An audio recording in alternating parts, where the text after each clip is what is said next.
I start working with the Department of Homeland Security in emergency management, working my way up to a leadership position. I started to experience these feelings of real despair. So a friend of mine gives me some LSD. Do you want to know what it is? Moving towards the ceremony, I start to feel even more and more fear. Like, what am I going to find on the other side of this? I'm just super scared. Trying to find any way to just like get out of this commitment that I made to myself. I sit with the medicine in my hand and I realize that I have a choice. You take the blue pill. The story ends. You wake up in your bed and believe whatever you want to believe. You take the red pill. You stay in Wonderland. And I show you how deep the rabbit hole goes. Put the tab under my tongue. And over the course of about 4 hours, as I come up into that experience, I'm shown in these different lifetimes who I am. Who are you in this vast multiverse? Welcome back to Holistic Habitat. My name is Alejandro, and today we have Nate Baumgardner. I bet you get that a lot, man. I bet. So one reason why I wanted to do this interview is because your method is very different from all methods I've seen in the past. I'm all about healing self. I'm all about working with the inner self and finding alternative ways to even lose weight, build muscle, and what that represents for people, right? Because we can all be building muscle, but at what cost, and why is it that you're building muscle in the first place? And so I like your method because it dives deep into people's root causes, and it also is different. I'll let you explain your method and how it is different from others and why even do it this way. Why even consider it? But first, obviously, before you even explain to us about that, let people know who Nate is, right? Because I know who Nate, but my audience would like to know who Nate is. How we even met? How did that even happen? Yeah. So to answer the first question, who I am a human being having a spiritual experience in this complex layer of existence. And so my journey started when I was, I'll take you back to like when I was 6 years old. My grandmother was a kinesiologist and energy worker. And she supported me and she would guide me in these different practices of like learning to attune to my chakras and learning to work with meditation and energy. And I would spend summers there. I grew up in Wisconsin, but they lived in New Jersey. And each summer she would guide me in these different ways of like learning how to tap into deeper layers of awareness, of learning to work with my energy. And, you know, I maintain those practices, but, you know, ultimately as we go through life, we go in and out of the awareness of what our soul is calling us towards. And so I spent about 9 years living in Europe. I got 2 degrees in Bulgaria, then was living in the Netherlands, Belgium, Germany, all over Western Europe. And ultimately find myself in 2019 or 2017 back in the United States. And so I start working with the Department of Homeland Security in emergency management. And it's right around that time that the pandemic kicked off in 2020. So I'm working my way up to a leadership position, and then we go inward. We all start working virtually. And it was right around that time that I started to experience these feelings of like real despair and isolation and disconnection and fear. And I imagine now with the perspective that I have is like it was because I had more time to be with myself rather than having to spend, 9 hours a day in the office and then coming back and doing these different things to distract myself. I really had time to sit with what it was that I wanted, but then I would, find myself out of connection with that through these different practices that I'm, through the numbing through cannabis, through alcohol, porn, all of these different things that we use, or that I was using at that point to disconnect and to numb from what my soul was calling me towards, which is really the foundation of these things, these depression, anxiety, and the manifestations of disconnection. And so right around the summer of 2020, I'm exploring these different practices, trying to figure out how to get out of this feeling of despair that I'm in. And so a friend of mine gives me some LSD, and I, had worked with psychedelics a little bit in my earlier 20s and when I was in high school in a less than intentional way. But it was something that I knew was calling me. And so I created a ceremony. I dove deep into the research of how to engage with these medicines. And I created a large dose ceremony for myself to drop in. And I set the intention of seeing all of the ways that my life was out of alignment. And so, moving towards the ceremony, I start to feel even more and more fear of what am I going to find on the other side of this? I'm just super scared and trying to find any way to just get out of this commitment that I made to myself. And the morning of, I wake up, I sit with the medicine in my hand, and I realize that I have a choice. I can continue living my life the way that I have been in progressive disconnection from myself, or I can take that leap and see what's on the other side of it. So put the tab under my tongue and lay down on my bed, put my face mask on, and over the course of about 4 hours, as I come up into that experience, I'm shown in these different lifetimes all of the ways that I'm robbing myself of joy in the way that I'm living. And am able to see all of the ways that my current trajectory is not my true path, that it's out of integrity with who I am. And as I come out of that experience, I have this reflection. I'm sitting with this Godhead experience of seeing my life. And I ask the question, well, if not this, then what? And got the response, you already know. Serve people. Support people in their healing. And so it was out of that I'd been listening to Paul Chek's podcast, Aubrey Marcus, all of these guys who were the preeminent, conscious bro coaches, those kind of things. And so on Paul Chek's podcast, I hear his ad, join the Chek Academy, and I sign up. And I met you down in Austin at Alex Rubchinsky's Primal Fusion Gym. Love Alex and Sarah. They are good friends now. And so it was coming out of that experience that I started to integrate, well, how do I serve? And so I found these different modalities and mentors to support me in learning how I can healing myself so that I can heal others.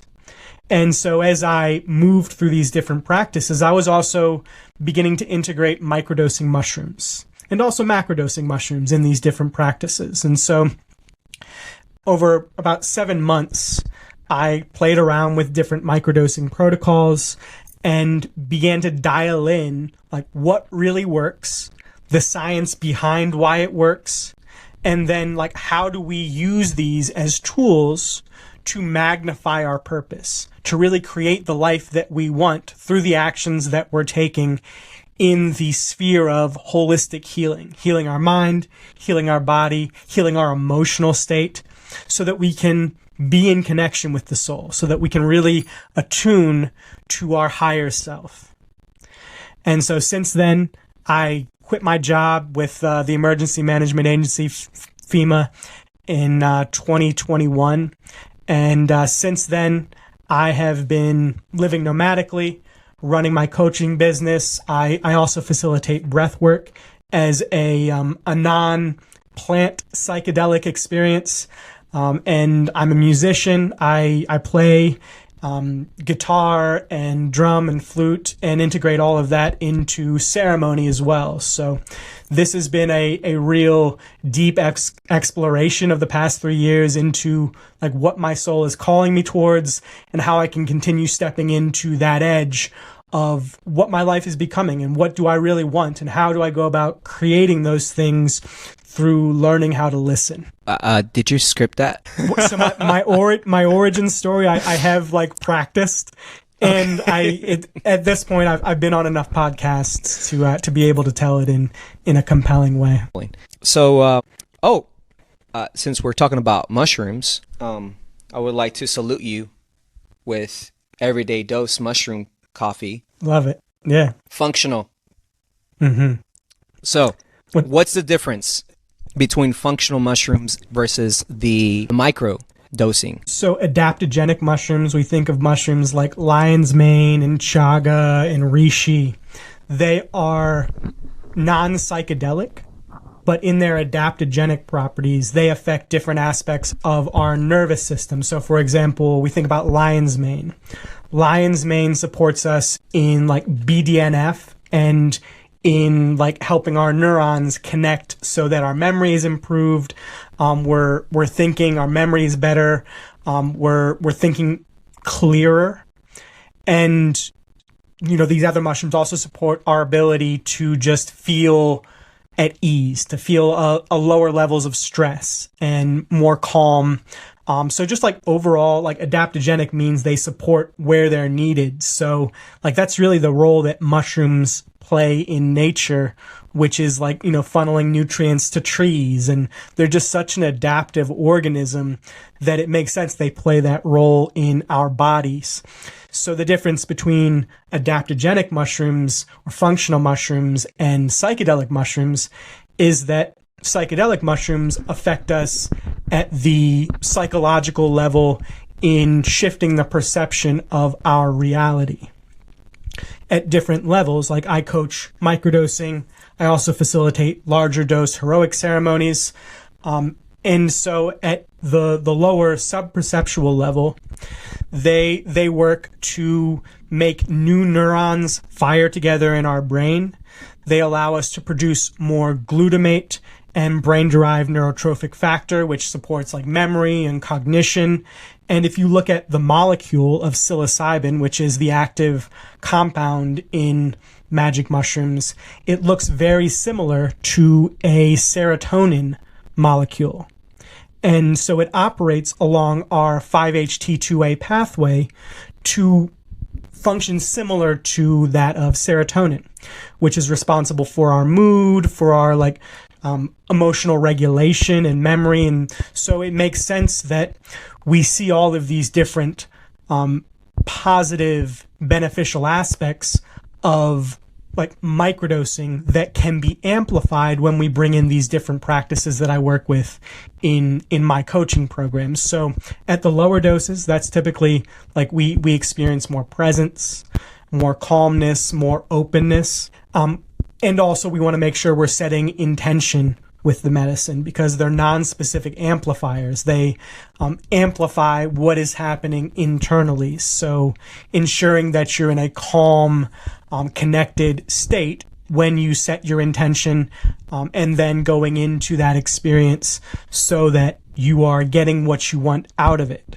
Whereas at the larger doses, we're going to start to have our entire reality shifting. We're going to experience the feeling of like our ego dissolving.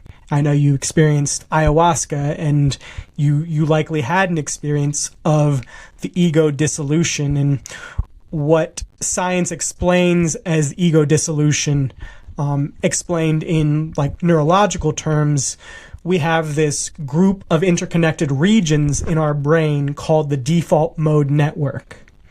And these regions are responsible for like self-referential thinking and for conceiving of the past and the future. And so when we take large doses of psychedelics, it really tunes this the connections, the communication between these regions of the brain down to the point where we can barely even hear them, where we're barely even experiencing them. And it feels like we're dying, where we're letting go of our sense of self as we know it. And with that, it opens us up to the awareness of what's beyond that, which in my spiritual belief, like, is a soul. There's this unborn, undying aspect of ourself that exists, beyond the physical realm. And as I imagine you've experienced also on ayahuasca, perhaps on mushrooms as well, like, you can connect with different entities and different realms of awareness that feel out of this space, which, it's amazing to have these deep transformational perception shifting experiences. And the important thing about them is really what we do with them. I can blast off with, 300 micrograms of LSD, but if I'm just coming back and living my life the same way I have been, then what's really the point? Because we want to use these, we want to work with these medicines in a way that's going to allow us to shift our life for the better, to do the things that are really going to allow us to experience more joy and more love and connection. And at the large doses, we are at times connecting with our shadow, with the areas in our life that occurred through trauma, through like some sort of emotional and energetic imprint on our psyche, that we have the opportunity to look at in a new way and to heal through catalyzing, through moving through that energy to build a new relationship with it and see ourselves as healed, and to take action that a healed version of ourselves would. So I'm going to come at you at a different angle. I'm speaking as a beginner, a person I'm judging when I say superficial thinking, but someone that hasn't had the experience of going in, self-reflecting, self-introspection, that kind of stuff. And I hear all of this that you're saying, like the shadow work, and then you meet entities in the realm and whatever, this ego disillusion. What does that have to do with my goals? Great question. So with microdosing, you start by understanding, why do you want to microdose? Why would you want to microdose? What are your goals, Alejandro? For instance, my goal is so there's parts of me that is scared to talk in front of a lot of people. So public speaking, okay. That scares me. I still do it because I know that there's growth in it. If I want to get better at that, what do I do? Do I do microdosing? So I would start by getting clear on who you want to talk to and what you want to say. Do you have a message that you want to communicate? And if you do, have you distilled that down to a 5 to 10 minute presentation that you can start just practicing, that you can get clear on, so that you understand, who do you want to give this message to? What is the message? And start practicing it. I tell my origin story a lot, and it's come with practice. It didn't always sound so coherent, and it'll get better the more I say it. So microdosing can help you feel more present in to be with the feelings of fear that you may have. It'll also potentially help motivate you to get your thoughts, to get your story, the things that you want to communicate down on paper, and to get more clear from the creativity of learning to tap into your heart and to share from your heart, to have a compelling message. And then when you're there, having your first talk to a group of 15 people in your gym, you've built awareness and you've built connection with the fear that you feel as you begin to approach the goal of speaking to 1,000 people on stage, sharing your story of transformation. So what I envision as the power of microdosing is that it makes things more manageable. It supports us in our motivation and clarity for what the next step is, for what is possible beyond just the limitations of fear and of the self-limiting stories of the inner critic and the different things that come up when we start to do the thing that we want to do, like imposter syndrome. So microdosing may be beneficial. It also may not. If it's something that you feel called to, I would explore it with you and think about like what is a good starting point. A practice that I recommend for people starting out is like a minimum effective dose of like between 1/20th and 1/10th of a gram, and then doing that, one day on, 2 to 3 days off, 1 day on, 2 to 3 days off, so like twice a week, and then slowly building up from that to explore like see how 2 grams or 0.2 grams feels, and then 0.25, and eventually like seeing what the upper bound until you start seeing it starts to feel a little more intense, because we want it to stay sub-perceptual in the benefits that we're experiencing if we're microdosing. Now, if you want to do a larger dose and, build intention around that and have ceremony and do the integration of that's what comes with larger doses. And to your goal, I imagine that microdosing would be supportive because it can help us find clarity as we move on the path to doing the things that we want to do, that we're feeling called to do. It helps us be more present with our experience and feel a greater level of ease as we make that movement in the progression. Does that make sense? Yes, it does make sense.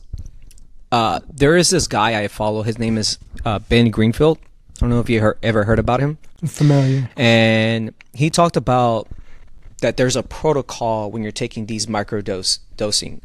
Like, for instance, 3 days on and then 5 days off or something like that. I think he's talking about like resetting your receptors or something like that. So I'm familiar with the Stamets stack. So Paul Stamets is he's a mushroom guru, so to speak. He does a lot of work with like the power of mushrooms, the impact that mushrooms have in our environment, and he does a 4 to 5 days on, 2 to 3 days off.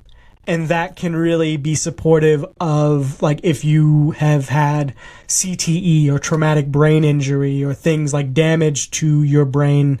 And what the Stamets stack advises is combining psilocybin, magic mushrooms, with lion's mane, and then also including niacin. So what the niacin does is it dilates your blood vessels so that the medicine will get deeper into your brain and will allow you to really deepen the benefits of the protocol. So yeah, I haven't explored that practice very deeply because I am particularly sensitive to psychedelics, which is perhaps a little ironic because I coach it, but it is a very unique and personal thing to understand what kind of protocol you want to use, what your aims are, and to really work with intention with the medicine to amplify those aims and to build your momentum towards those things. So yeah, though that protocol can be really beneficial for supporting neuronal growth and the connection between new neurons, and also less is often more. So a 1 day on, 2 to 3 days off can also be beneficial in that. So it's exploring and figuring out what works best for you in this practice in a very intuitive way, because as we connect with the medicine, we're also learning to connect with our own energy and with how the medicine is affecting us and building our sensitivity to that. This functional mushroom that I'm drinking, do you think that would be a good starting point to share with people the power of mushrooms in a Absolutely. legal standpoint? Sure. Like when I do those, like everyday dose, and I know there are a couple of others. Four Sigmatic has some blends. They're less noticeable.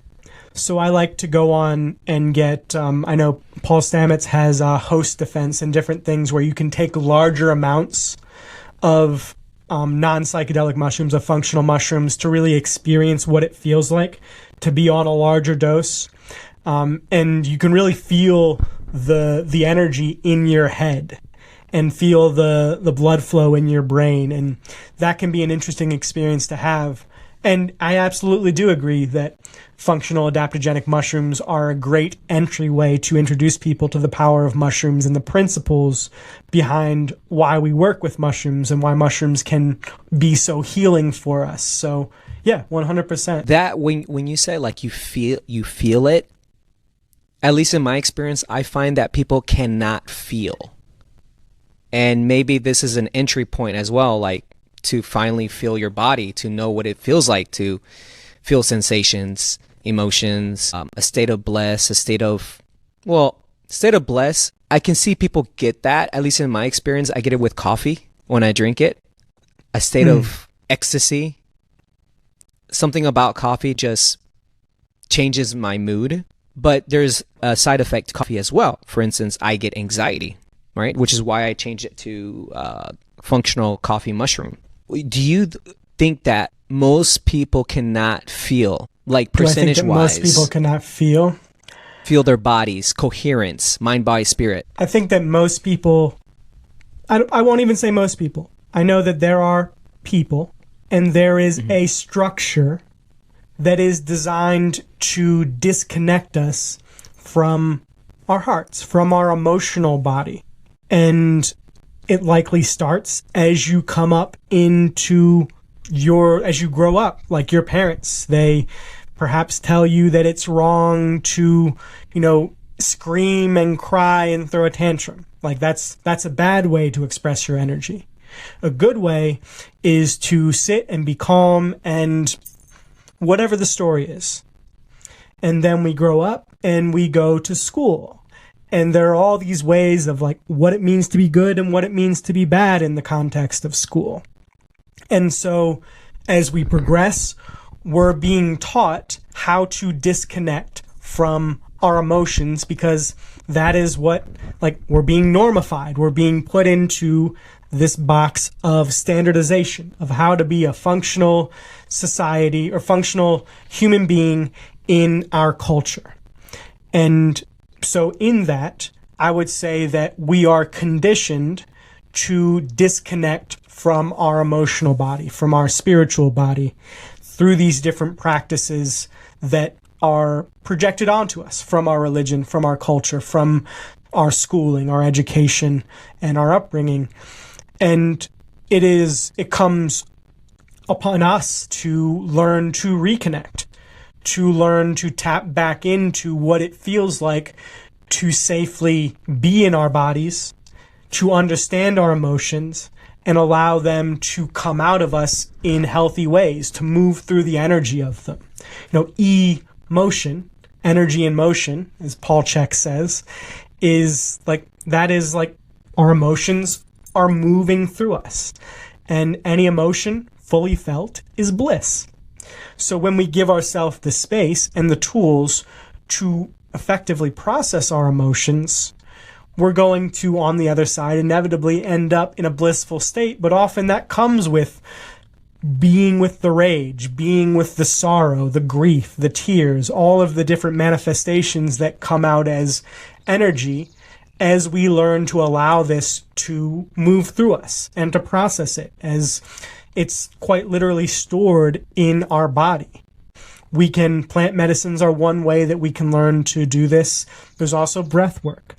There's also, tension and trauma release. There's TRE. There are these different practices that we can learn to tap back into our body so that we have new mechanisms to allow our body to transmute this energy so that on the other side of it, we can feel light and we can feel free and we can feel joyful.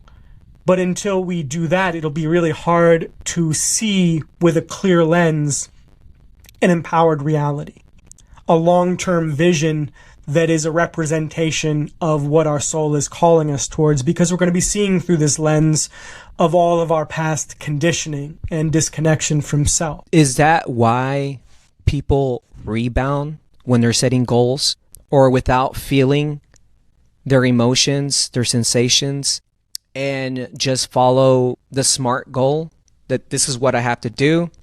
Then after this, I'm going to do this. And then after this, I'm going to do that.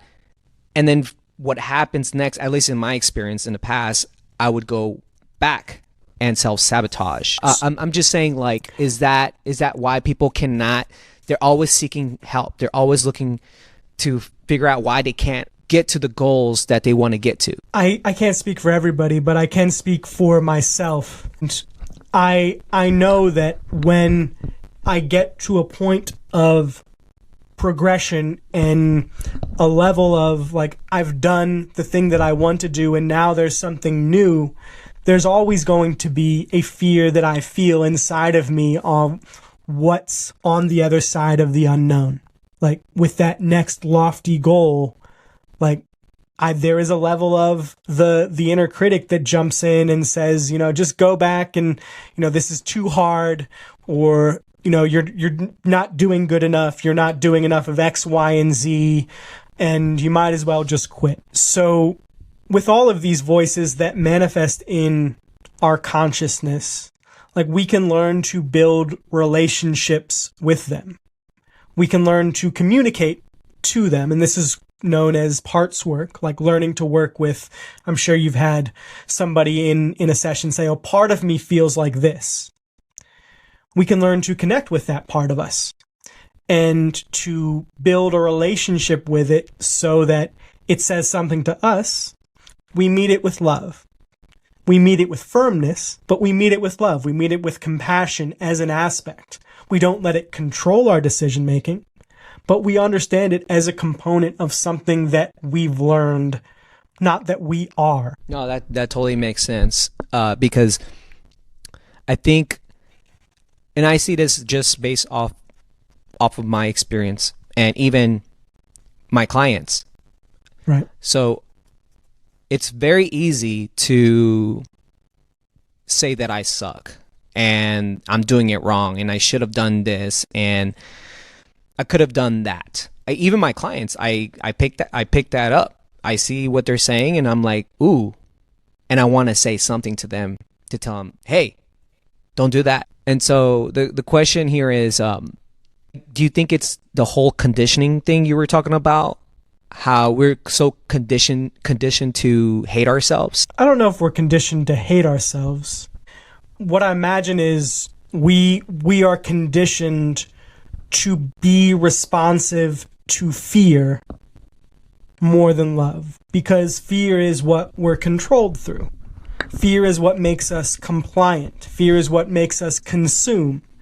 And so when we don't have a practice of connecting to the love that exists inside of ourselves for ourselves, that is a reflection of the infinite love that exists all around us, then it can be easy to fall into the groove of waking up, scrolling on your phone, watching the news, listening to everybody around you talk in negative ways because you're surrounding yourself with people who are on the vibration that you're on, and to feel that level of inertia and to feel safe in it because it's what you know.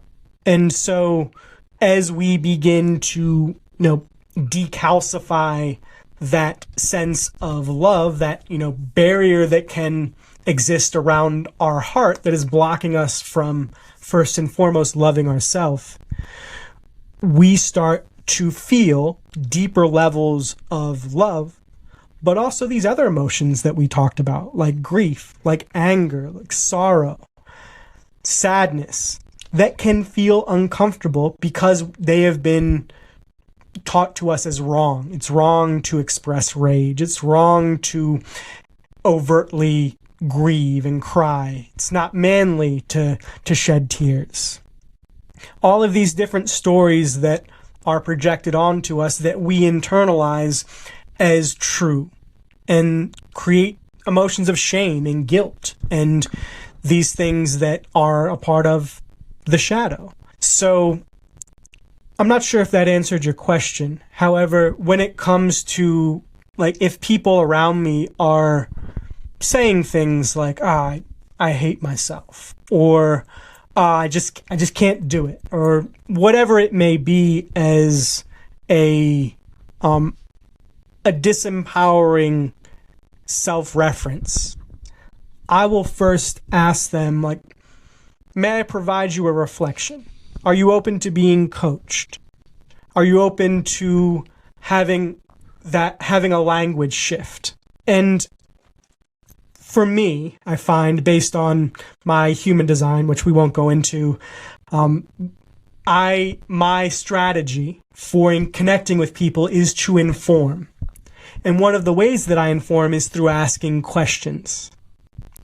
So when I'm asking them this question of, hey, can I support you in this way, through giving you a reflection of you back to yourself so that you can see yourself in a new way, I am informing them that there is an opportunity to shift. And in that, they can make the choice. Like, no, I'm not ready. Or, yeah, please let me know. What do you want to share? So that is how I would approach one of your clients who, during a personal training session, talks shit on themselves or says something negative that may be triggering for you. And you're like, what the fuck? We've been working together and been doing all this good work, and now you're just shitting on yourself? What's that about? So, like, to approach yourself with compassion first, so that you can approach others with compassion and have that be a reflection of what's already in your own heart. Paul Chek talks about the I, the we, and the all. And so when we have that foundation built, that really solid sense of self and ability to connect into the depths of who we are in that foundation of love, we can share that with other people and meet the aspects of others that may be triggering within us, because we've learned to meet them inside of ourselves with grace and with love. We can also bring that and extend that to others who are experiencing something similar. Wow. That's beautiful, man. That's beautiful. I do remember the I, we, all. You come first, then we, which is your significant other or your parent, mom, your community, sister, your community, and then everyone else follows. Like, I'm getting a perception right now, or I'm perceiving something that some people can look at this as narcissist. You're thinking about yourself. There's more things that we need to worry about. It's giving. What if someone comes to you like that and they say, no, like, that's narcissist. You're supposed to be giving. All right? Because it's not about you. I would also like to add on top of that is that you used to be a people pleaser, I would call you an ex-people pleaser. My question is, what do you have to say about that if someone comes up to you and they say that kind of stuff to you? So when we think about people pleasing, it's typically coming from a sense of, as a child, as we grow up, we encounter this stage of between 18 months and 3 years old where we're starting to be able to move around more and receive nourishment from our mother in a more interactive way. And we have a need. And that need is typically for love or for food, for milk. And so our mother, we cry out for that need, and then it's met with nothing. It's met with, like, we aren't given the thing that we need. And so there is a habit that is learned through this of, like, crying out and not getting our need met, that we start to, people who run this pattern, including myself, start to project our needs onto other people and then trying to fill them. And there's this habit that comes with that of disowning yourself. disowning what you need to the detriment of trying to fill the emptiness or fill the hole within you through supporting other people and giving and giving and giving until there's nothing left to give. And on the surface, this manifests as, I want this person to like me. I can't be hated by anybody. I can't be, in conflict with another person. So I'm just going to make this easy and I'm going to give it to them. And I'm going to make them like me and everything will be easy. When all of the interactions that I have come from that place, I'm left empty. I'm left without any energy to give. And so in my own process of healing and of connecting back to, all right, who am I? What is it that I need in truth? And how can I give that to myself first and foremost without trying to seek for validation or seek for love externally, to be able to provide that to myself and to be able to, recognize myself for what it is that I need, that I can then share that from a place of integrity rather than from a place of lack, from a place of scarcity. And that's really where we want to be sharing from. It's not just about I focus solely on myself and nobody else. It's that I focus on myself first. I do all of the things that I need to do for myself so that I can run this amazing business. And so that I can show up for my clients, so that I can show up for my family, for my friends, for my partner, all of these different people in my life that are important, that are, these are the people that matter. These are the we who I interact with, who you interact with. And so I can then share that and build an integral we, build a we that is really has a firm foundation, so that from that we can expand outward into the all and really make a deep ripple, because we're all supporting each other, because we're all interconnected. And from that interconnection of, multiple healed people reflecting outwards to the world, we're stronger together. And that's why having these coaching communities and having people who are doing the work and who are supporting each other and collaborating and really using their gifts to magnify for a broader purpose is so important. And it's really why I love the work that I do, is because I get to connect with people like you and like the other Czech practitioners and people in the coaching communities that I'm a part of, and bring them out for retreats that I run and collaborate with them in in-person events and things like that. And so it's really like how we work from the I into the we, so that we can magnify the gifts that we share into the all, into like raising the global vibration to one that is, healed. And ultimately, like, healing is an abstract term, just like enlightenment, but doing the best that we can to show up as whole, as safe, and as the embodied version of our soul, so that all of those things that I mentioned are possible. I'm going to switch this up, by the way, but I find that the stuff that we're talking about, most people don't understand. When I got into perception, when I got into parts, shadow, microdosing, all of this was confusing to me. And if there's someone out there that's trying to get into this, where can they start? Like, where? Because there's so much information out there. Like, sure. What can they do? Figure out what their current block is. Figure out what their biggest points of resistance are. And I imagine any person has a certain degree, even if they've been, told all of these different things and labeled as ADHD or whatever, clinically depressed or what have you.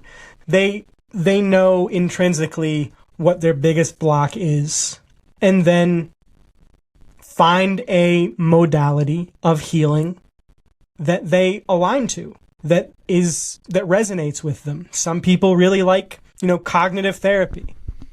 I got into somatic healing work because it really spoke to me from like the work that I did with my grandmother and learning about the energy, the subtle energy body and the chakras and all of that. And so it really spoke to me, and I learned it as a coach to practice it. And we each have a deeper knowing beyond just, oh, I don't like mentally understand this thing. We each know in our heart, even if we don't intellectually know how to listen to our heart, but we can feel it. And as we get closer, it's like, if you're familiar with the game Marco Polo or Hot or Colder, like the universe is speaking to us in this way, and it's learning to listen to the hotter, like I'm getting closer to this thing, and this is the stimuli that I feel as I'm getting closer to what it is that works for me, because I feel it deep in my body and it resonates. And as we learn to listen to that, the intuition, we're going to find our path to healing. And it's going to look different for everybody. It's going to look unique based on the traumas that we experienced, based on the things that we align to, based on the conditions that we exist in within our, external state, within where we live, our geography. All of these different factors are going to influence these things. But it's really just learning to listen to what my biggest blocks are, how I can begin moving towards healing them, and then understanding the deeper why, the long-term dream of what it is that we want to create that's going to become clearer the more that we take down this, the lens of fear, the lens of scarcity, the lens of all of these conditions that have been placed upon us through the projections of society and our religion and our culture and these things that we end up internalizing. So that's what I would advise. And I know it's not very concrete in terms of guidance, but it's ultimately a practice of learning to listen. Yeah, and I don't even think there has to be anything concrete. So one thing that pops in my mind, Paul Chek says, pain is the greatest teacher.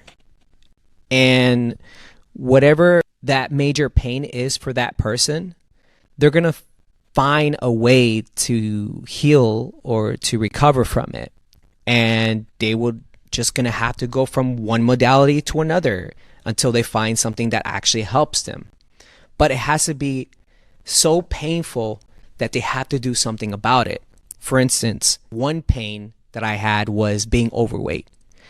I did not like to be overweight. And so I found ways in order to get to where I'm at right now to heal that part of me or parts of me.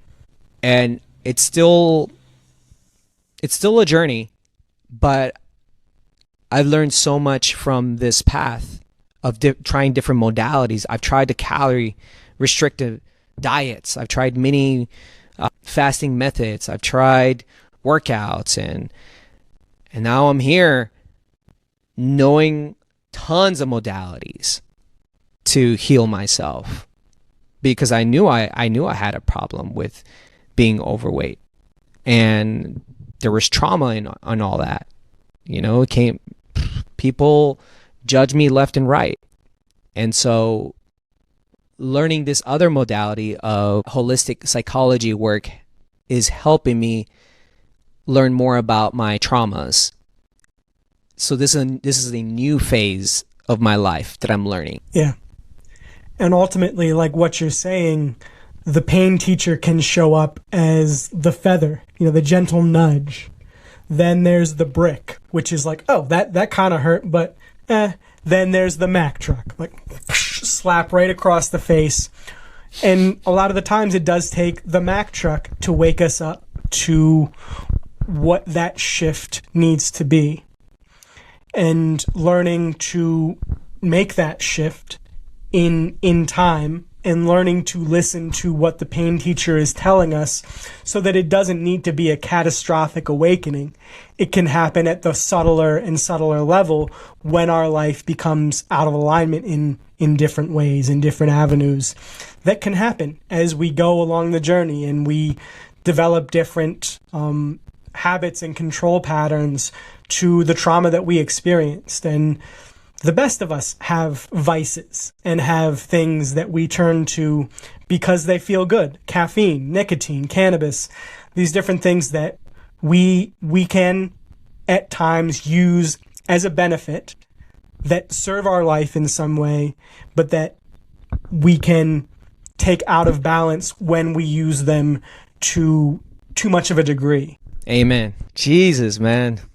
We're about to hit 1 hour. I do not want to take more of your time, my friend, but I think that's a good ending point. But before we end this, I do want people to know about your program and what you do and the whole somatic work with microdosing and how many people are grouped together in order to create an intimate grouping experience. Just explain to them what you offer. Yeah, so I have a 6-month mentorship where I guide entrepreneurs in learning how to work through their limitations, the roots of their trauma, so that they can create an expansive vision. And this is for people who are right at the beginning of their entrepreneurial journey or who are a little bit further along. Like I've worked with people at varying degrees of their exploration of their own business and of plant medicine, people who are new to it and people who have been, long-term psychonauts who have dove deep into the medicine but want to learn to work with it in a new way. And so over the course of these 6 months, we do weekly workshops in groups of 4 to 8 people where we really dive deep into these different aspects of our consciousness and learn to rewrite the stories of disempowerment into, all right, this is what I want to create. This is how I'm learning to work with my intuition, and building those tools week to week from a place of accountability in taking the internal supportive habits and also doing the things that are going to move our business further and amplify our service to the world to make a true impact, to really, support the world in its healing. And so it's been incredible over the past year that I've led these 3 rounds of this program that I've launched to really see the ripple effect out into the broader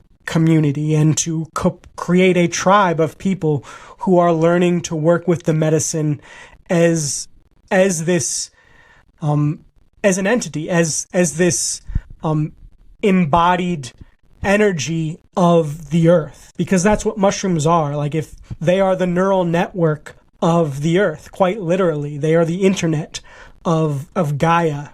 And so when we learn to work with them in this sacred, intentional way, we can begin to, integrate them as a tool to continue amplifying what it is that we want to do, and do it in an aligned way, in a way that allows us to learn how to move through our traumas and really live a life of deep purpose, gratitude, and self-connection. Thanks, man. I really appreciate that. And the book that you're coming out with, when is it coming out? That is a great question. I have not written a book yet. Okay. I have years and years of journaling that I've written down that may come out as my memoir, and have yet to start a book. And it is in the conceptual phases. So it's still in my head, working its way out onto paper.